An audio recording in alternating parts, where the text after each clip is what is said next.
सहित ही हरसियली तुलसी भवानी पूजी पुनि पुनि मुदित मन मंदिर चली।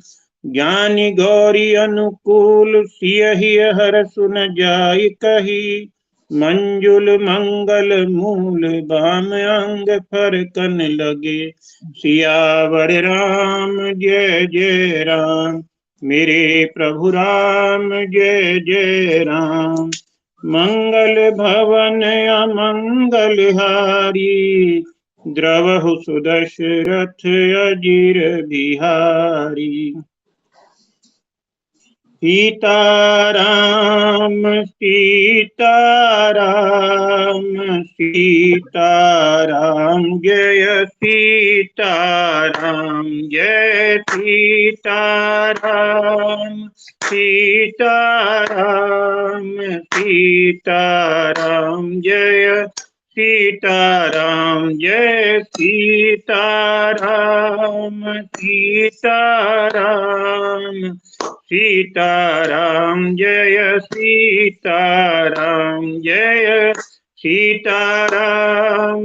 सीताराम सीताराम जय सीताराम जय सीताराम। सीताराम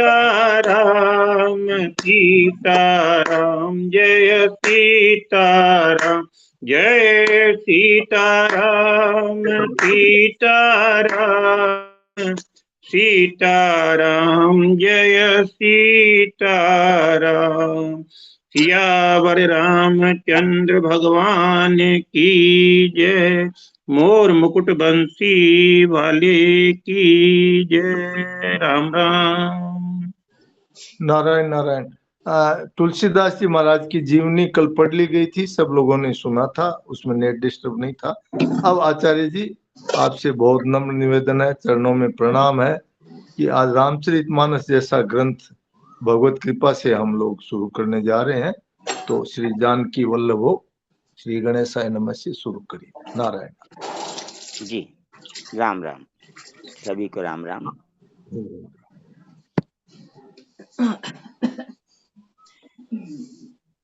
श्री गणेशाय नमः। श्री जानकी वल्लभो विजयते। श्री रामचरितमानस प्रथम सोपान बालकांड। वर्णानामर्थ संघानां रसानां छन्दसामपि मंगलानां च कर्तारो वंदे वाणी विनायको। अक्षरों, अर्थ समूहों, रसों, छंदों और मंगलों की करने वाली सरस्वती जी और गणेश जी की मैं वंदना करता हूँ। भवानी शंकर वंदे श्रद्धा विश्वास रूपिणौ। याभ्यां विना न पश्यन्ति सिद्धाः शान्तस्थमीश्वरम्।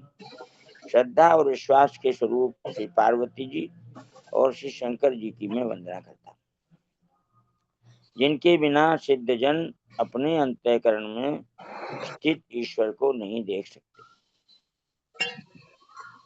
वंदे बोधमयं नित्यं गुरुं शंकर रूपिणं। यमाश्रितो हि वक्रोऽपि चंद्रः सर्वत्र वंद्यते। ज्ञानमय नित्य शंकर रूपी गुरु की मैं वंदना करता हूँ, जिनके आश्रित होने से ही टेढ़ा चंद्रमा भी सर्वत्र वंदित होता है। सीताराम गुणग्राम पुण्यारण्य विहारिणो। वंदे विशुद्ध विज्ञानो कवीश्वर कपीश्वरो। श्री सीताराम जी के गुण समूह रूपी पवित्र वन में विहार करने वाले विशुद्ध विज्ञान संपन्न कवीश्वर श्री वाल्मीकि जी और कपीश्वर श्री हनुमान जी की मैं वंदना करता हूँ। उद्भव स्थिति संहार कारिणी क्लेशहारिणी सर्वश्रेयस्करीं सीतां नतोऽहं राम वल्लभाम्। उत्पत्ति स्थिति अर्थात पालन और संहार करने वाली, क्लेशों की हरने वाली तथा संपूर्ण कल्याणों की करने वाली श्री रामचंद्र जी की प्रियतमा श्री सीता जी को मैं नमस्कार करता हूँ।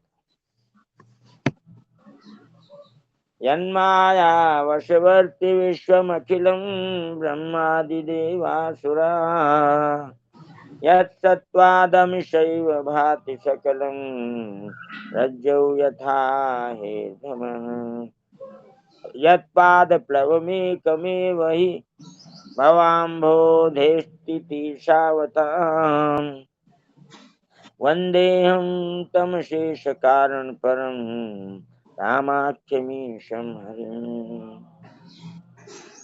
जिनकी माया के वशीभूत संपूर्ण विश्व ब्रह्मा आदि देवता और असुर हैं, जिनकी सत्ता से रस्सी में सर्प के भ्रम की भांति ये सारा दृश्य जगत सत्य ही प्रतीत होता है और जिनके केवल चरण ही भव सागर से तरने की इच्छा वालों के लिए एकमात्र नौका है, उन समस्त कारणों से पर अर्थात सब कारणों के कारण और सबसे श्रेष्ठ राम कहलाने वाले भगवान हरि की मैं वंदना करता हूँ। राम कृष्ण हरि तीनों एक हैं, इसीलिए महामंत्र में तीनों का नाम आता है।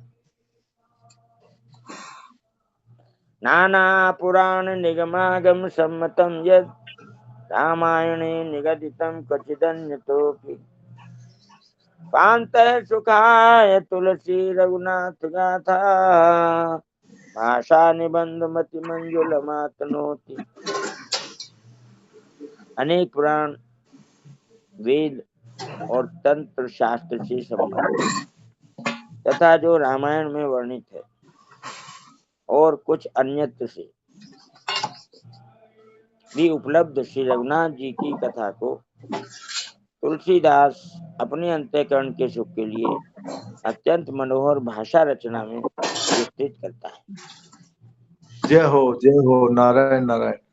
आचार्य जी तुलसीदास जी महाराज की कविता का रूपक देखिए। सबसे पहले सरस्वती जी और गणेश जी की, फिर भवानी शंकरों माता पार्वती की श्रद्धा और विश्वास के रूप में, और फिर गुरु जी की, फिर भगवान सीताराम गुणग्राम, और उसके बाद में वाल्मीकि जी की, हनुमान जी की, और उसके बाद में सीता माता की। तो बहुत ही सुंदर आपने शुरुआत की है और बस आनंद लेके पढ़ते जाइए।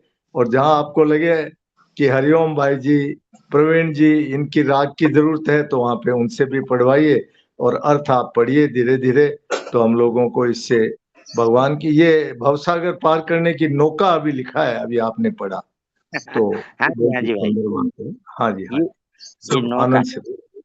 हाँ नौका है। अच्छा एक आचार्य जी बात प्रणाम। जी हाँ राम बोलिए। राम। हरिओम भाई जी से निवेदन है कि जहां भी वो समझे वो आचार्य जी से निवेदन करके, और आप बीच में आपकी बात हाँ हाँ वार्ता बिल्कुल। सुनाए। आप डूंगरदास जी महाराज के साथ में रामचरितमानस मैंने सुना है, पहले मेरे को मालूम नहीं था। कल सुरेश जी ने बताया कि डूंगरदास जी महाराज को रामचरितमानस पूरी कंठस्थ है, जिसमें आगे भाई जी उनको एक मिनट, 1076 कितने श्लोक हैं, और उसके हाँ अंतर्गत 4 चौपाइयां तो प्रत्येक दोहे में है ही, कई में 5 है, कई में 8 है, कई में 15-16 है। तो 5000 के करीब चौपाइयां कंठस्थ। और कौन सा बिल्कुल श्लोक कहाँ पे है, कौन सा दोहा कहाँ पे है, छंद है, सोरठा है, वो कहाँ है, क्रम से याद है, और भावार्थ तो है ही।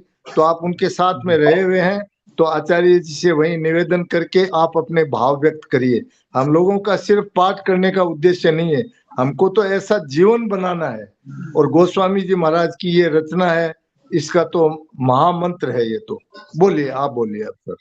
कह रहा था कि उनके इस ये जो शरीर है उनकी, इस शरीर से और उनके जो अंदर भाव है उसका कोई संबंध ही नहीं है। वो जब जय हो। मानस शुरू करते हैं तो उस लोक में प्रवेश कर जाते हैं जो मानस का लोक है। और हम्म। आगे पीछे दोहा, छंद, चौपाई, सोरठा जैसे भी है सब क्रमबद्ध में उनको नहीं याद है। आगे से पीछे से दोनों तरफ से उसका सामूहिक उनके पास जिह्वा पे कंठस्थ है। एक बात। दूसरी बात यह है कि जो भाव पूज्य भाई जी ने मानस को अपने हृदय में हृदयंगम करके प्रकट किया है, जो लिखा गया है अर्थ के रूप में, उसके अतिरिक्त वो ऐसे ऐसे गहरे भाव बताते हैं जो कि कहीं लिखा पढ़ा, जैसे मानस पीयूष है और भी अनुवाद है या भाई जी वाला है, उसके अतिरिक्त गंभीर भाव लेकर के वो प्रकट होते हैं और आंखें बंद रहती हैं। एक बात। दूसरा, एक प्रार्थना करना सब भाई बहनों से कि कल आचार्य जी ने एक बहुत विलक्षण बात हम लोगों को बताई थी कि रामचरित मानस जब लिखा गया और काशी विद्वत परिषद के पूज्य ब्राह्मणों द्वारा आपत्ति खड़ी कर दी गई, तो सत्यम शिवम सुंदरम बाबा विश्वनाथ ने हस्ताक्षर कर दिया रामचरित मानस पे। इतना पूर्ण रूप से वो प्रकट हुआ कि भगवान स्वयं के 11वां रुद्र अवतार है हनुमान जी, और श्री हनुमान जी की देख रेख में लिखा गया और हृदय में भगवान श्रद्धा विश्वास रूप से भगवान शंकर और माता पार्वती प्रेरणा में बने रहे, तो हस्ताक्षर कर दिए। दूसरा, एक आचार्य जी ने ये भी पढ़ा था कि जो ये विनय पत्रिका लिखी गई पूज्य स्वामी जी गोस्वामी जी के द्वारा, उस पर हस्ताक्षर भगवान श्री रामचंद्र का है। भगवान श्री रामचंद्र ने हस्ताक्षर किया है विनय पत्रिका पे। तो उस विनय पत्रिका का एक वाक्य हम भाई बहनों के सामने रखना चाहते हैं कि रामचरित मानस में 9 लोगों की उपासना की गई है, जो आचार्य जी ने अभी पढ़ा है। ये जो मंगलाचरण में पढ़े हैं, 9 लोग हैं: सरस्वती, गणेश, पार्वती माता, शंकर भगवान, गुरु रामचंद्र जी, वाल्मीकि जी, श्री हनुमान जी और माता सीता जगत जननी। तो इसमें पहली वंदना गणेश जी की क्यों की गई कि भगवान गणेश जी अग्रगण्य ईश्वर के अवतार में हैं, लेकिन उसमें ये तो रामचरितमानस लिखा जा रहा है, भगवान राम ही संपूर्ण रूप से हैं। तो गणेश जी के साथ राम जी न होकर के 9 लोगों को रखा गया, लेकिन अंतिम में जगत जननी सीता माता को क्यों लिया गया? तो इसमें एक भाव आया विनय पत्रिका में, वो एक लाइन हम पढ़ के सुनाना चाह रहे हैं, फिर आचार्य चरण से कहेंगे कि मानस लेके चले आगे। विनय पत्रिका का जो पहली स्तुति है गणेश स्तुति, उसका चौथा जो चरण है: मागत तुलसीदास कर जोरे और बसहि राम सिय मानस मोरे। गणेश जी की वंदना हो रही है विनय पत्रिका के पहले श्लोक में, लेकिन कह रहे हैं कि ऐसे श्री गणेश जी से यह तुलसीदास हाथ जोड़कर केवल यही वर मांगता है कि हे गणेश जी, मेरे मन मंदिर में श्री सीताराम जी सदा निवास करें। ये बात इसमें गणेश वंदना में दी गई है, अर्थात गणेश जी के द्वारा ही और श्रद्धा विश्वास रूपी शंकर पार्वती के द्वारा ही कोई प्राणी भगवान के चरणार बिंदु में पहुंच सकता है, सीताराम जी के चरणों में पहुंच सकता है। सबको प्रणाम, सबको प्रणाम। जय हो, जी बहुत सुंदर। हाँ आचार्य जी, अब शुरू करें। जी भाई जी, अभी तक हमने जो वंदना की है तुलसीदास जी महाराज के द्वारा, वो है श्लोकबद्ध। ठीक है, अभी आगे जो 5 सोरठा है, ये भी वंदना ही है। ठीक है, बहुत सुंदर। हाँ, ऐसी बातें आप बताते रहिए आचार्य जी, ताकि देखिए हम लोग बालक हैं, अबोध हैं, और ठाकुर जी के चरणों में हमारा प्रेम हो जाए। ये बातें हरिओम भाई जी, प्रवीण भाई जी, या और भी कोई भाई बहन के जो रामचरितमानस से इसमें संबंधित जो बातें हो, वो हमें बताइए, इससे हमको लाभ होगा। नारायण नारायण, बताइए। दिल्ली में हम भाई जी नौकरी करते थे जब, तो हाँ वहाँ जी। मैंने आपको बताया था कि जो मध्य अवकाश लंच टाइम होता है, उसमें सत्संग हुआ करते थे। अच्छा अच्छा, वाह वाह। इनकम टैक्स ऑफिस की बिल्डिंग है, उसके नीचे अलग होता था एक ड्रम शेप बिल्डिंग है, उसके नीचे अलग है, 2 सत्संग होते थे आईटीओ पे। ठीक है जी। हाँ तो उनमें से एक जो था, उसमें ये जो 5 सोरठे हैं ये मंगलाचरण में गाए जाते थे। पहले जैसे भाई लोग आके बैठ जाते हैं, वक्ता बाद में आएंगे, तो पहले ये सोरठे 5 गा लेते थे। अच्छा अच्छा अच्छा। जो सुमिरत सिद्धि हो, गणनायक करि बर बदन, करौ अनुग्रह सोय, बुद्धि राशि शुभ गुण सदन। जिन्हें स्मरण करने से सब कार्य सिद्ध होते हैं, जो गणों के स्वामी और सुंदर हाथी के मुख वाले हैं, वे ही बुद्धि के राशि और शुभ गुणों के धाम श्री गणेश जी मुझ पर कृपा करें।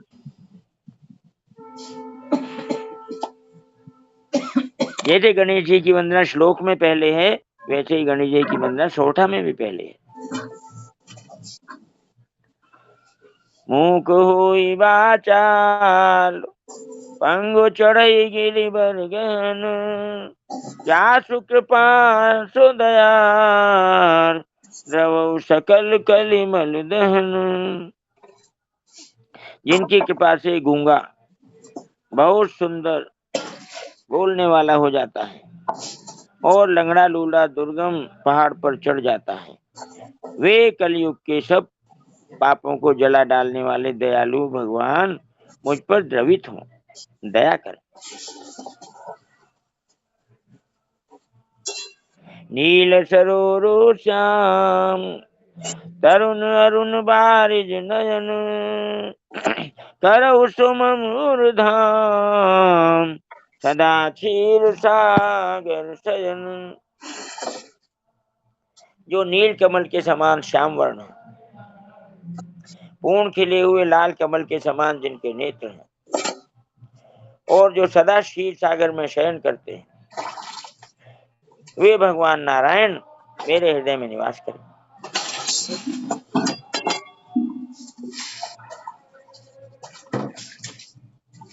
कुंद इंदु समदेह, उमा रमन करुणायन, जाहि दीन पर ने, करो कृपा मर्दन मयन।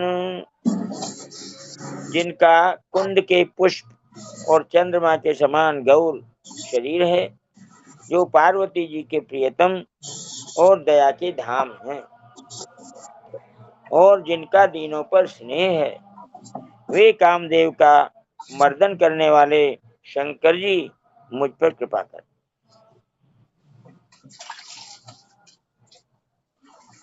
बंदौ गुरुपद कंज, कृपा सिंधु नर रूप हरि, महामोहतम पुंज, जासु बचन रवि कर निकर। मैं उन गुरु महाराज के चरण कमल की वंदना करता हूँ, जो कृपा के समुद्र और नर रूप में श्री हरि ही हैं, और जिनके वचन महामोह रूपी घने अंधकार के नाश करने के लिए सूर्य किरणों के समूह हैं।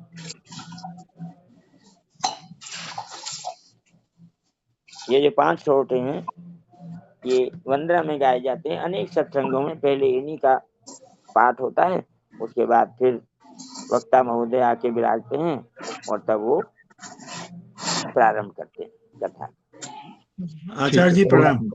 जी हाँ आचार्य जी, पूज्य डूंगरदास महाराज जी जब रामचरितमानस करते हैं, रोजाना पारायण करते हैं, यही सोरठा 5 पहले गा करके तब शुरू करते हैं, चाहे जहाँ करते हैं।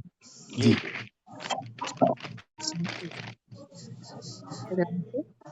आचार्य जी, जी बोलिए बहन जी। मैंने ऐसा सुना था कि इन 5 सोरठों को मानस की गुरु गीता कहा जाता है, क्या ये सत्य है? बिल्कुल, ये हमने भी सुना है।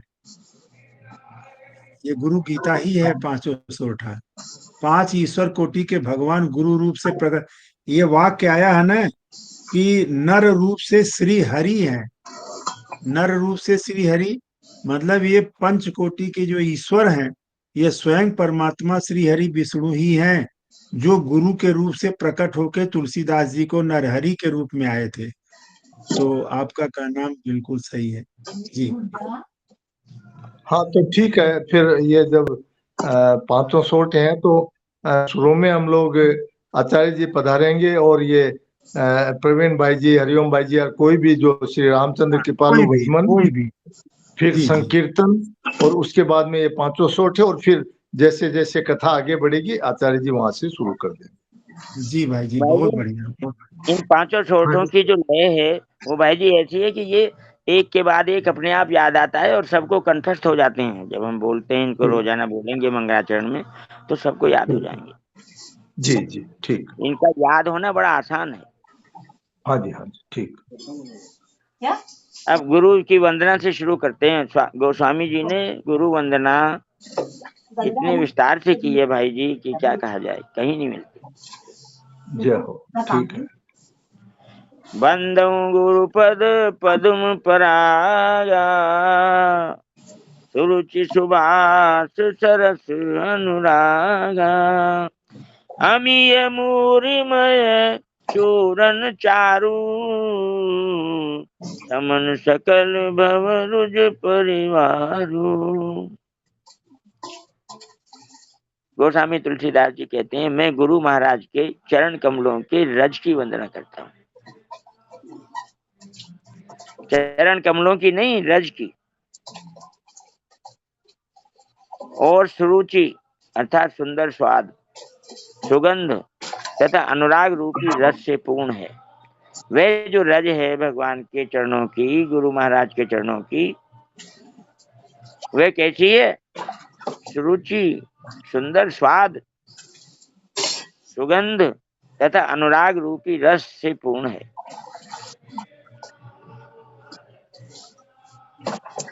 संसार में जो राग होता है, जब वो भगवान में होता है, गुरु में होता है, तो उसका नाम अनुराग हो जाता है। बहुत और वो सुंदर। जय हो। रसीला होता है, रसीला,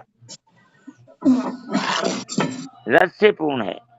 वह अमृत, वह अमर मूल, संजीवनी जड़ी का सुंदर चूर्ण है, जो संपूर्ण भवरोगों के परिवार को नाश करने वाला है।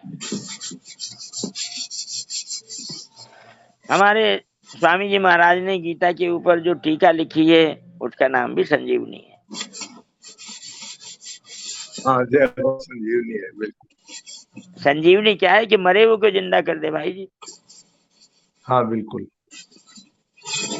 वह अमर मूल, संजीवनी जड़ी का सुंदर चूर्ण है, जो संपूर्ण भवरोगों के परिवार को नाश करने वाला है, आवागमन को मिटा देगी, आवागमन को मिटाने वाला है।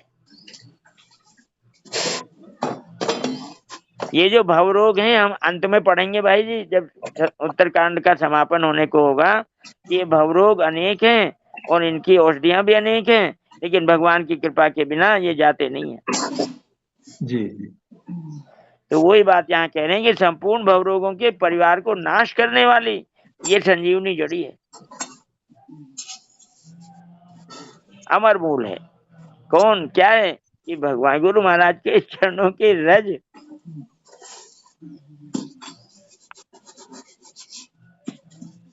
सुकृति शंभुतन विमल विभूति, मंजुल मंगल मोद प्रसूति,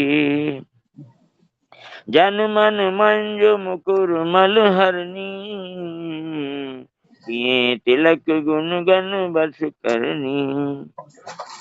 वह रज सुकृति अर्थात पुण्यवान पुरुष रूपी शिव जी के शरीर पर सुशोभित निर्मल विभूति है। भगवान शंकर शरीर पर भस्म लपेटते हैं, उसका नाम विभूति है।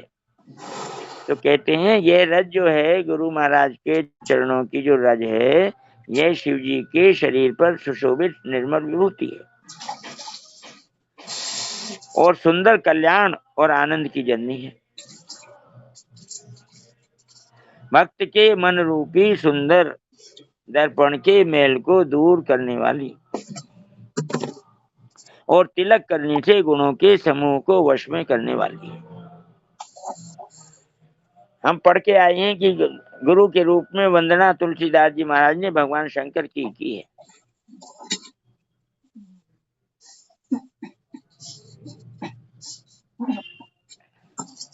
अब यहाँ आप देखिए कि हर एक वाक्य में सुंदर शब्द पहले आ रहा है। यहाँ मानस में सब कुछ सुंदर ही सुंदर है। श्री गुरु पद नख मणिगण ज्योति, सुमिरत दिव्य दृष्टि होती, दलन मोहतम सो सप्रकाशु, बड़े भाग गुरु आवे जासु। श्री गुरु महाराज के चरण नखों की ज्योति मणियों के प्रकाश के समान है। सबसे उत्तम ज्योति मणियों की मानी जाती है, प्रकाश मणियों का माना जाता है, जिसमें कभी कोई व्यवधान आता ही नहीं।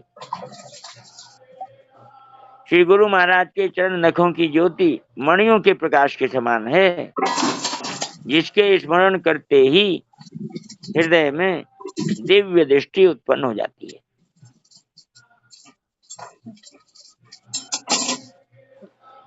वह प्रकाश अज्ञान रूपी अंधकार का नाश करने वाला है। वह जिसके हृदय में आ जाता है उसके बड़े भाग्य हैं।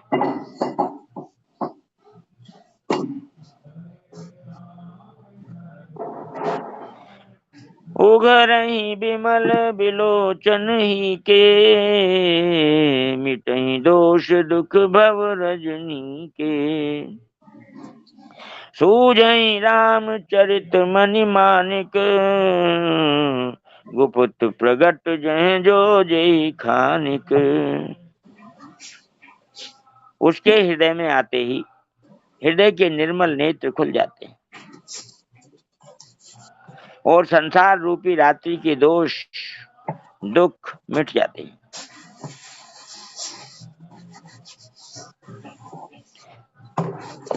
एवं श्री रामचरित रूपी मणि और माणिक्य गुप्त और प्रकट जहां जो जिस खान में है सब दिखाई पड़ने लगते हैं।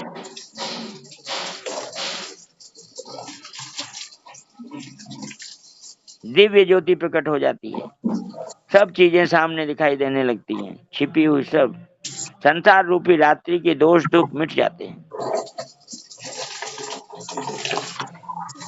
संसार को रात्रि कहा है।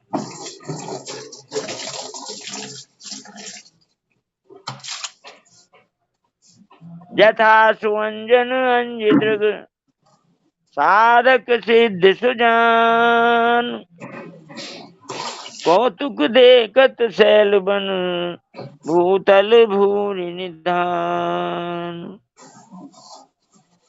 जैसे सिद्धांजन को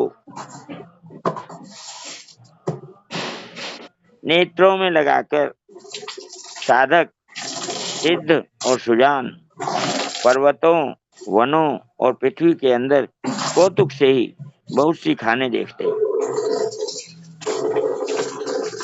राजी राम राम, ये सिद्धाजन का तो समझ में नहीं आया क्या है?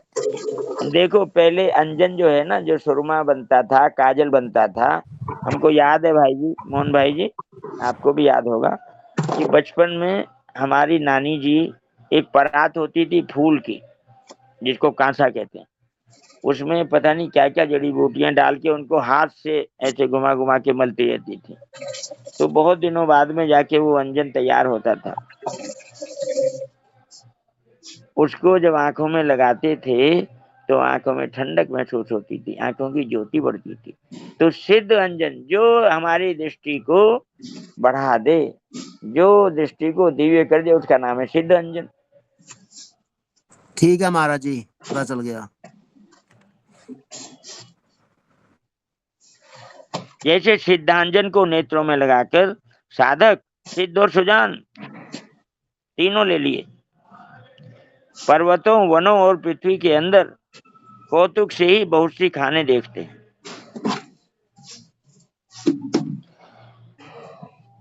स्वामी जी महाराज ने भाई जी प्रवचनों के दौरान बीकानेर की कहानी सुनाई थी, आप सबको तो याद ही होगी। बताइए, सुनाइए। बीकानेर जो नाम बना है, जो नाम पड़ा है, वो बकरी के नाम पे पड़ा है। बद्री। बकरी बकरी। अच्छा अच्छा, ओ कैसे, हाँ जी। तो बताइए। एक जगह थी, वहां टीला था ऊंचा सा, उस पे जाके एक बकरी आके खड़ी होती थी।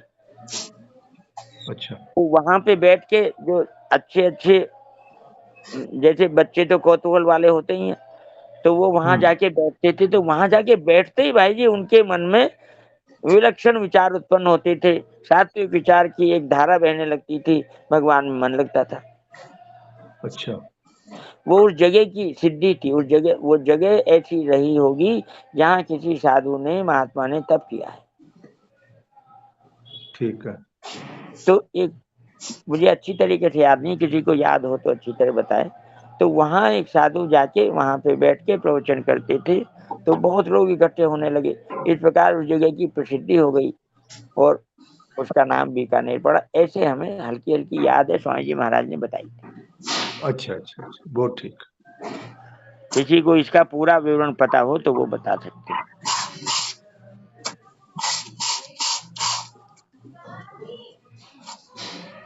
खैर आगे चलते हैं। गुरुपद रज मृदु मंजुल अंजन, नयन अमीय दिग दोष विभंजन, ते करि विमल विवेक विलोचन, वर्णौ राम चरित भव मोचन। श्री गुरु महाराज के चरणों की रज कोमल और सुंदर नयनामृत अंजन है, नयनों के लिए अमृत अंजन है, जो नेत्रों के दोषों का नाश करने वाला है। उस अंजन से विवेक रूपी नेत्रों को निर्मल करके मैं संसार रूपी बंधन से छुड़ाने वाले श्री रामचरित्र का वर्णन करता है।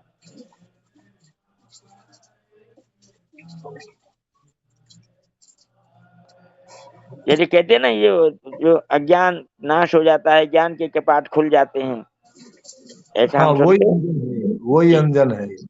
जी। बंदौ प्रथम महीसुर चरना, मोह जनित संशय सब हरना, सुजन समाज सकल गुण खानी, करऊं प्रणाम सप्रेम सुभानी। तो भाई जी कहते हैं तुलसीदास जी महाराज, पहले पृथ्वी के देवता ब्राह्मणों के चरणों की वंदना करता हूँ। स्वर्ग के देवता हैं जैसे, ऐसे ही पृथ्वी के देवता ब्राह्मणों को माना गया है।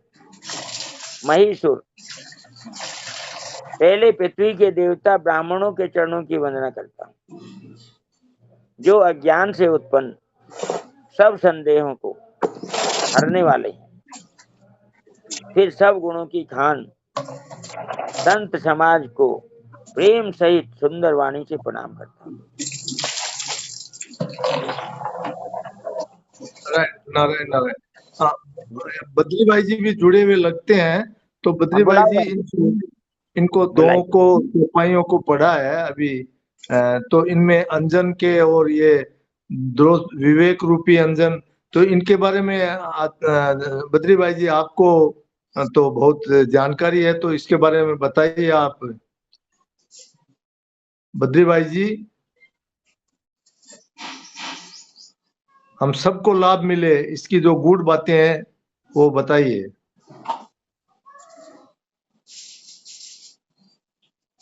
हरिओम भाई जी, आपको मालूम है तो बताइए। अभी दिख नहीं रहे हैं बद्री भाई। नहीं, अभी जो आचार्य जी ने बताया है बस वही पता है। ठीक है, हाँ आचार्य जी आगे बढ़िए। ठीक है, डॉक्टर साहब को पता है कि डॉक्टर साहब जुड़े हुए हैं श्याम जी? हाँ डॉक्टर साहब प्रणाम। हाँ जी, प्रणाम सबको, राम राम, प्रणाम हाँ आचार्य जी, डॉक्टर साहब आप जुड़ते हैं, ये बहुत ही माने हम लोगों के लिए अच्छी बात है। तो इसमें कोई भी आपके भाव आए दोहे के बारे में, क्यों कि रामचरितमानस की तो गहराई बहुत है, तो आप जैसा ध्यान में आए तो आप बताते रहिए। हाँ, अभी तो इस विषय में कोई बात मेरे समझ में नहीं आई है, लेकिन एक बात अच्छा। मैं जरूर कहना चाहता हूँ कि हम लोगों में से जिनको भी संभव हो तो वो मानस पीयूष है या मानस गूढ़ार्थ दीपिका है, इनका अध्ययन करें और फिर इन भावों में कुछ अगर जोड़ने लायक बात हो तो बतावें तो बड़ा अच्छा होगा। जैसे अब जिनके पास मानस पीयूष है वो मानस पीयूष से इन भावों को देखें, और कईयों के पास में दूसरी कोई टीकाएं होंगी, जैसे वो जो मानस के प्रवक्ता रहे हैं आचार्य, उन लोगों की लिखी हुई कोई टीकाएं हो तो उनको जिन जिन के पास वो संभव हो उपलब्ध हो तो उनको आज जो श्लोक आने वाले हैं अथवा आज जो चौपाई दोहे आने वाले हैं उनके गूढ़ जो अर्थ हैं वो अगर कुछ जोड़ना चाहें तो बीच में अपना माइक खोल करके और आचार्य से आज्ञा लेकर के उनको लोगों के सामने रखें तो बहुत अच्छा होगा, क्योंकि अब इनमें हम गहराई से उतरना चाहते हैं सब, तो ये ज्यादा अच्छा होगा।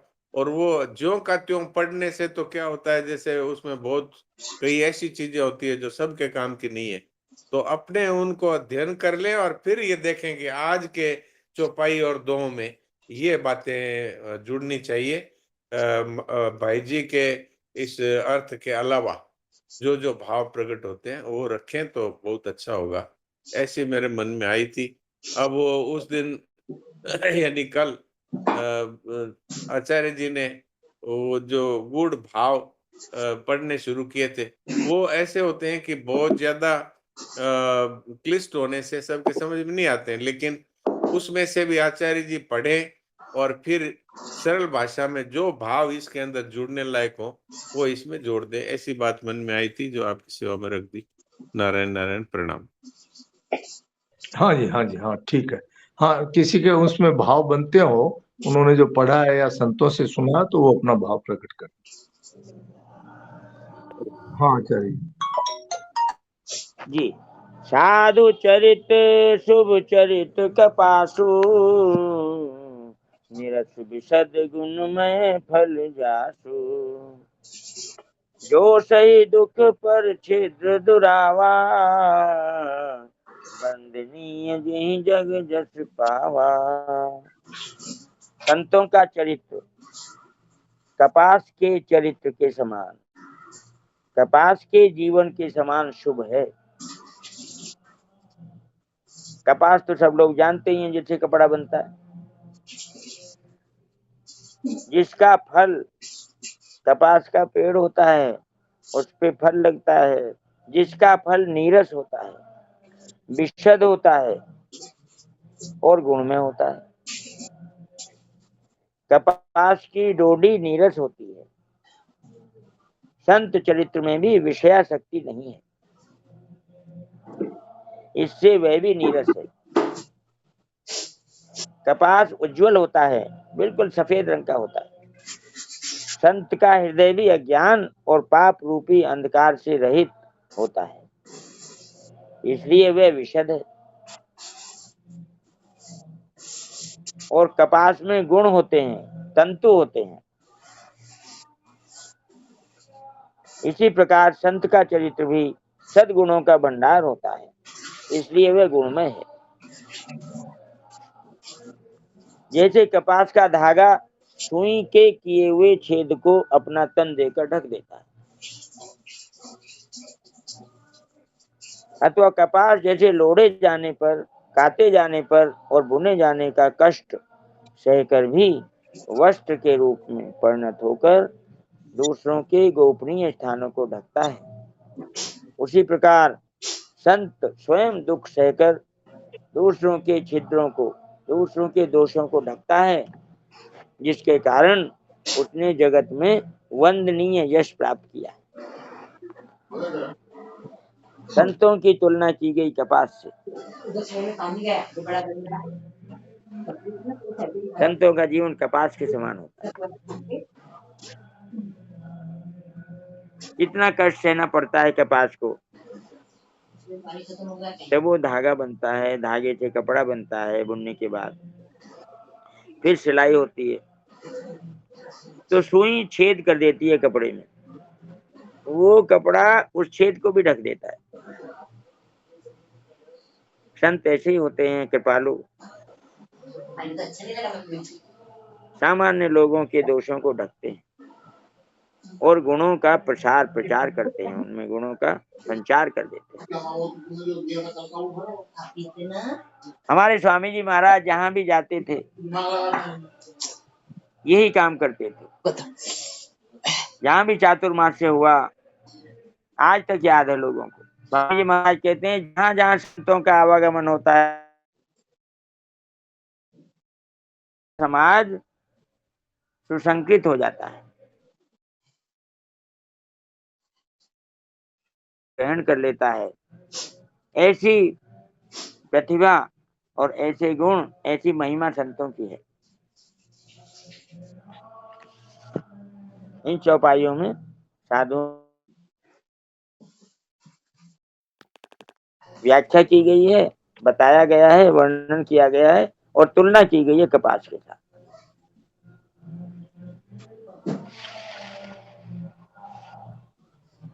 मुद मंगलमय संत समाजो, जो जग जंगम तीरथ राजो। राम भक्ति जय सुर सरिधारा, तरसई ब्रह्म विचार प्रचारा। संतों का समाज आनंद और कल्याणमय है, जो जगत में चलता फिरता तीर्थराज प्रयाग है।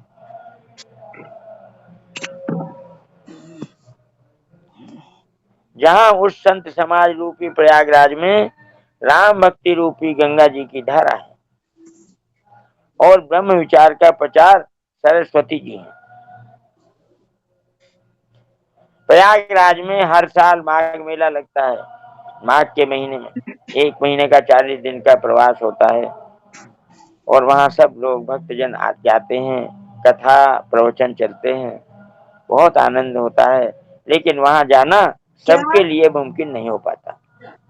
तो ये मानस जो है ये चलता फिरता प्रयाग है, घर घर जाके सबको लाभान्वित करता है।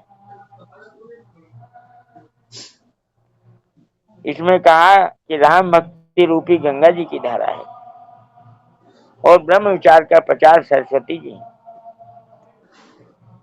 विधि निषेधमय कलिमल हरनी, कर्म कथा रविनंदनी भरनी। हरि हरि कथा, हरिहर कथा विराजति बेनी, सुनत सकल मुद मंगल देनी। विधि और निषेध, यह करो और यह न करो रूपी कर्मों की कथा कलयुग के पापों को हरने वाली सूर्य तनया यमुना जी है। यमुना जी सूर्य भगवान की पुत्री है और भगवान विष्णु और शंकर जी की कथाएं त्रिवेणी रूप से सुशोभित है, जो सुनते ही सब आनंद और कल्याणों को देने वाली है। गंगा यमुना सरस्वती त्रिवेणी संगम है। उसका वर्णन कवि कुल शिरोमणि गोस्वामी तुलसीदास जी ने इस प्रकार किया है।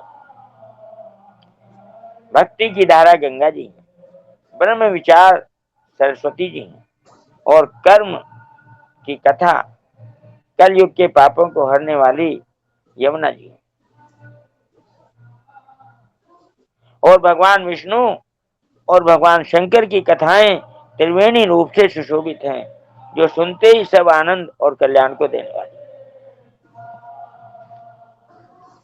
बटु विश्वास अचल निज धर्मा,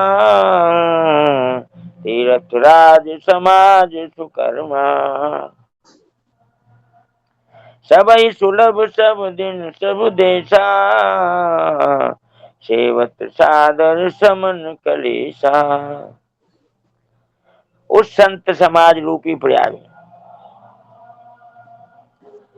अपने धर्म में जो अटल विश्वास है वह अक्षय वट है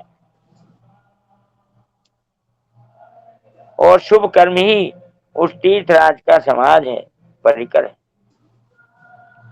वह संत समाज रूपी प्रयागराज सब देशों में सब समय सभी को सहज ही में प्राप्त हो सकता है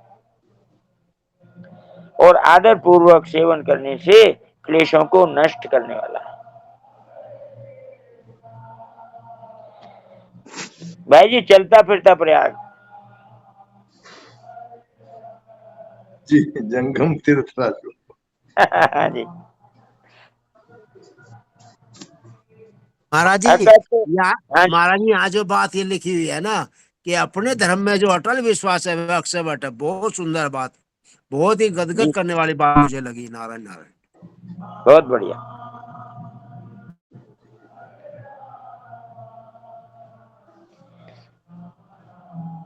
अकथ अलौकिक तीरथ राहु दे सद्य फल प्रगट प्रभाव। वह तीर्थराज अलौकिक है और अकथनीय है एवं तत्काल फल देने वाला है, उसका प्रभाव प्रत्यक्ष है।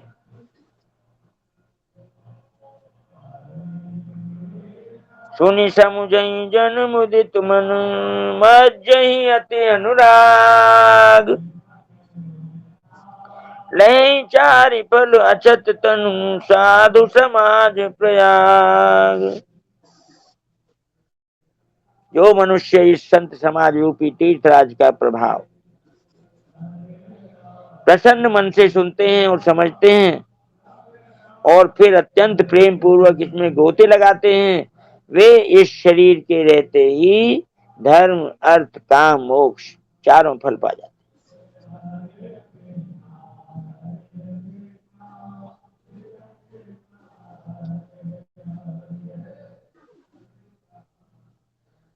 मज्जन फल पेखिए तत्काला काक हुई पिक बकऊ मराला। सुनिया चरज करे जन कोई सत संगति महिमा नहीं गोई। इस तीर्थराज में स्नान का फल तत्काल ऐसा देखने में आता है कि कौवे कोयल बन जाते हैं और बगुले हंस बन जाते हैं। यह सुनकर कोई आश्चर्य न करे, क्योंकि सत्संग की महिमा छिपी नहीं है।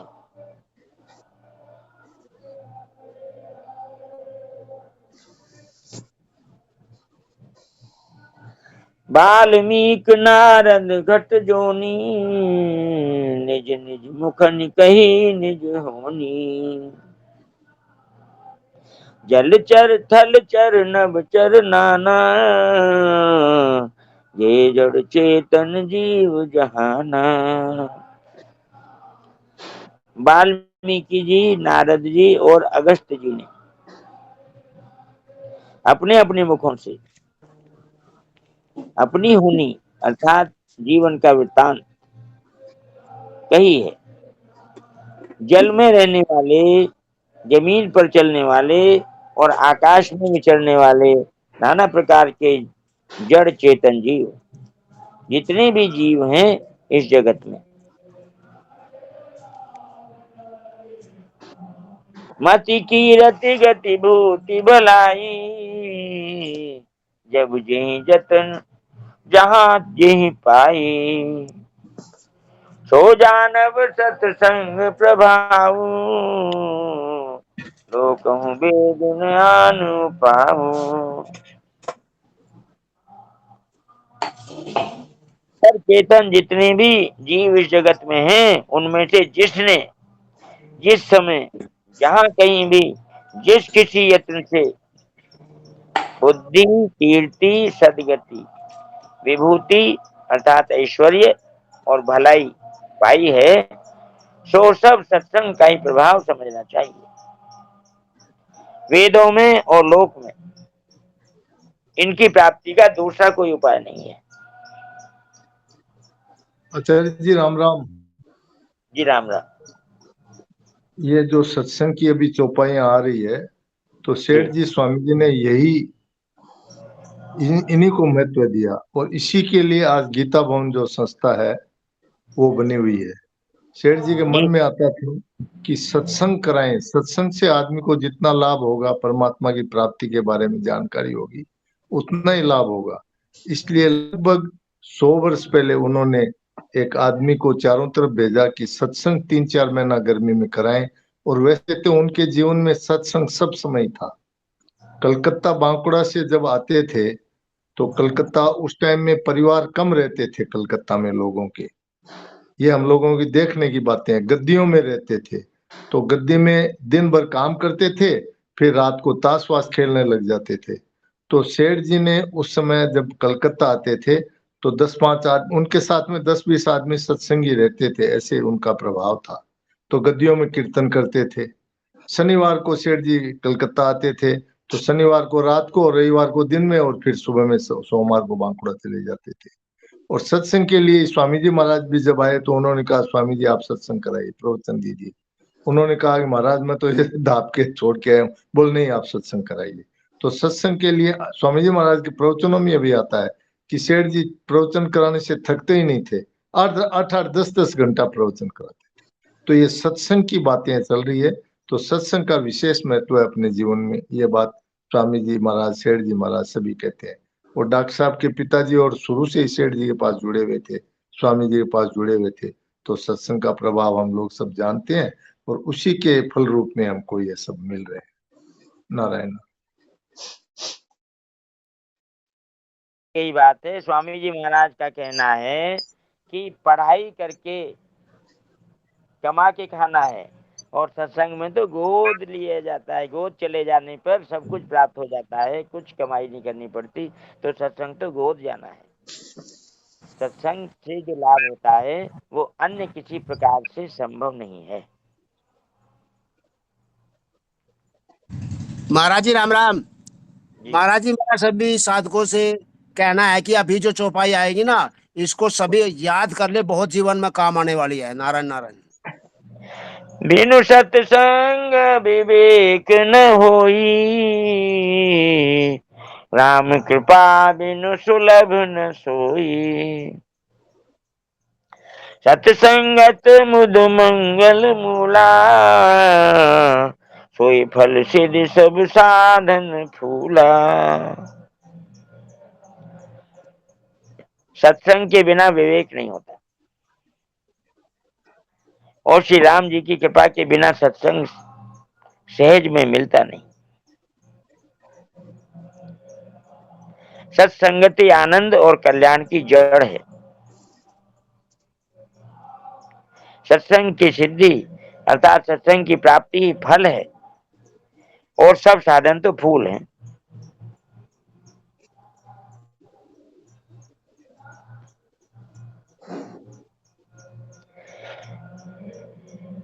सत सुध रही सत्संगति पाई। हाँ जी बोलिए। सत्संग के विषय में महाराज जी ने बात लिखी है कि सत्संग करने से बहुत लाभ होता है। हमने तो सत्संग के समान कोई उपाय नहीं देखा है। साधन बहुत हैं और लोग साधन करते भी हैं, पर सत्संग के द्वारा जो लाभ होता है वह वर्षों तक साधन करने से भी नहीं होता। ये महाराज जी के विचार हैं कि सत्संग के विषय में। जी। बहुत सुंदर, बहुत सुंदर। जय हो। हाँ प्रवीण भाई जी, आपसे निवेदन है कि ये जो सत्संग की बातें आप जो साधन सुधा सिंधु में, साधन सुधा निधि में जो पढ़ते रहते हैं, आपका अध्ययन है, तो ये हमें समय समय पर जब भी संदर्भ आए तब आप बताते रहिए। बहुत बढ़िया बात है। जय हो, जय हो। नारायण नारायण। हाँ डॉक्टर साहब बोलिए। इसमें जो बात आई है, इस पे कई लोगों का प्रश्न हो जाता है कि ये बिनु सत्संग विवेक न होई कैसे कह दिया तुलसीदास जी महाराज ने।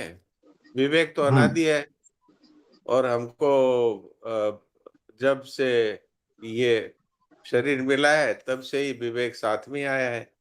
तो यहाँ पर इन्होंने लिख दिया कि सत्संग के बिना विवेक नहीं होता।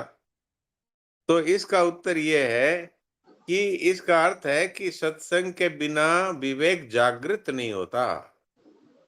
जो सत्संग का विवेक है वो जागृत नहीं होता। और वैसे तो विवेक है ही। हाँ, पशुओं में विवेक है ही, खाने पीने का विवेक है, भोग भोगने का विवेक है, ऐसे जो पशु की तरह जीवन जीने वाले मनुष्य हैं, उनमें भी विवेक तो भगवान का वही दिया है। समोहम सर्वभूतेषु न मे द्वेष्यस्तु न प्रिय, सबको समान रूप से विवेक दिया है। लेकिन वो विवेक सोया रहता है, यानी बुद्धि है वो तो विकसित हो जाती है, लेकिन बुद्धि में वास्तव में जो प्रकाश है वो विवेक का ही है।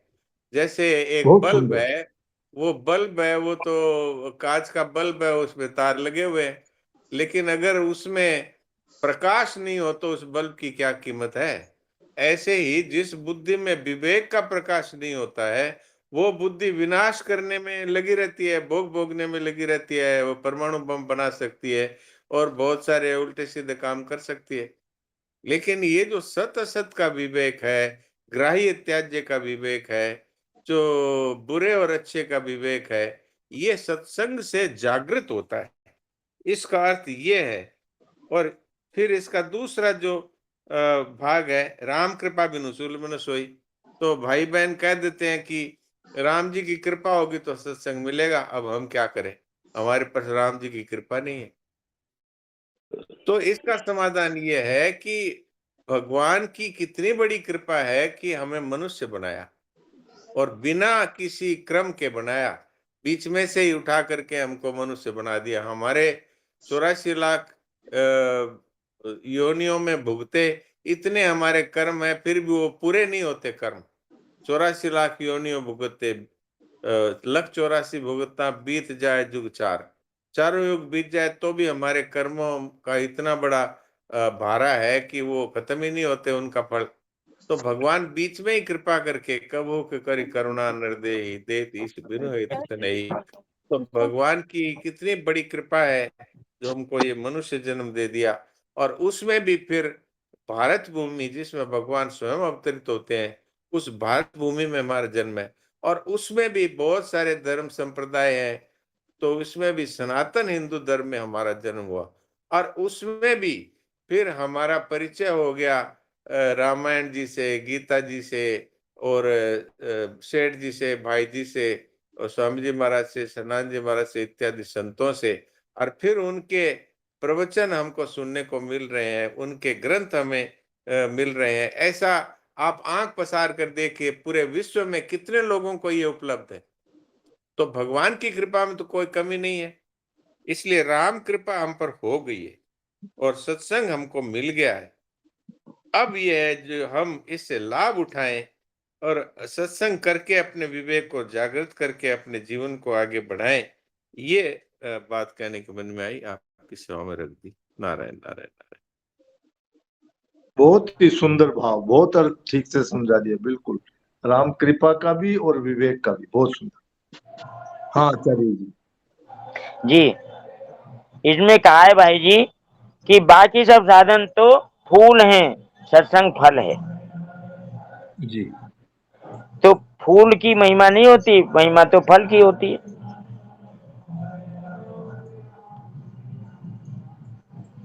फूल तो लग के झड़ भी जाते हैं, फल की महिमा है। आम का जो पेड़ है, हमारे आम के पेड़ों पे बोर आया हुआ था, बहुत सारा झड़ गया और बहुत सारी आमी बहुत कम लगी और उनमें से भी सब गिर जाती हैं।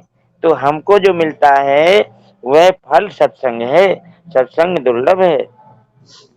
वो सत्संग जो है वह है हमारे जीवन को धन्य बनाने वाला, हमारे जीवन को सफल बनाने वाला, और वो अनायास प्राप्त होता है, भगवान की कृपा से प्राप्त होता है। हमारे अंदर उस प्रति बस प्रेम होना चाहिए, ललक होनी चाहिए। सत सुध रही सत्संगति पाई, पारस परस कुदात सुहाई। विधि बस सुजन कुसंगत परही, फनि मनि सम निज गुण अनुसरही। दुष्ट भी सत्संगति पाकर सुधर जाते हैं। जैसे पारस के स्पर्श से लोहा सुहावना हो जाता है, सुंदर सोना बन जाता है। किंतु दैव योग से यदि कभी सज्जन कुसंगति में पड़ जाते हैं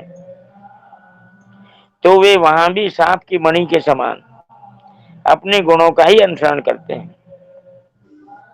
अर्थात जिस प्रकार सांप का संसर्ग पाकर भी मणि उसके विष को ग्रहण नहीं करती तथा अपने सहज गुण प्रकाश को नहीं छोड़ती, उसी प्रकार साधु पुरुष दुष्टों के संग में रहकर भी दूसरों को प्रकाश ही देते हैं, दुष्टों का उन पर कोई प्रभाव नहीं पड़ता।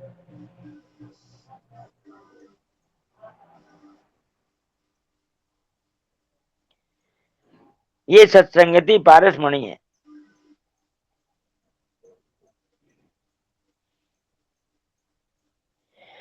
विधि हरिहर कवि को विद्वानी, कहत साधु महिमा सकुचानी। सो मोसन कई जात न कैसे, साक बनिक मनि गुण गण जैसे। ब्रह्मा विष्णु शिव कवि और पंडितों की वाणी भी संत महिमा का वर्णन करने में सकुचाती है। वह मुझसे किस प्रकार नहीं कही जाती, जैसे साग तरकारी बेचने वाले से मणियों के गुण समूह नहीं कहे जा सकते। तुलसीदास जी महाराज अपने को कितना दीन बना के कह रहे हैं। जैसे सब्जी बेचने वाला मणियों के गुणों का बखान नहीं कर सकता, ऐसे ही मैं भी सत्संग के गुणों का बखान नहीं कर सकता।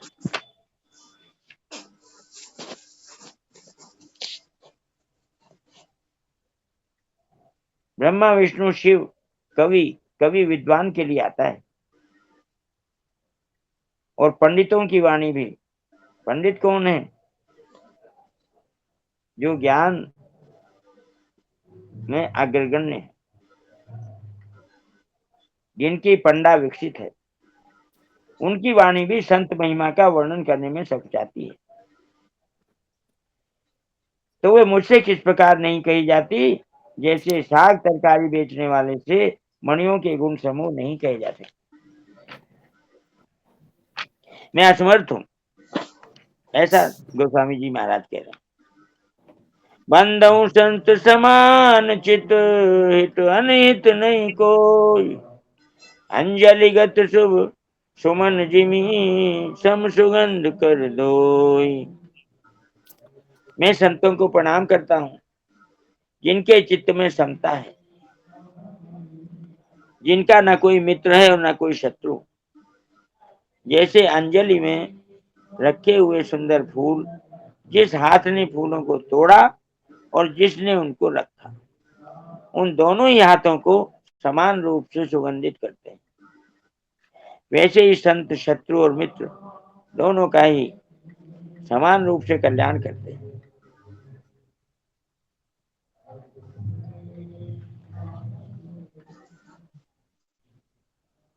संत भगवान राग द्वेष से ऊपर उठे हुए होते हैं।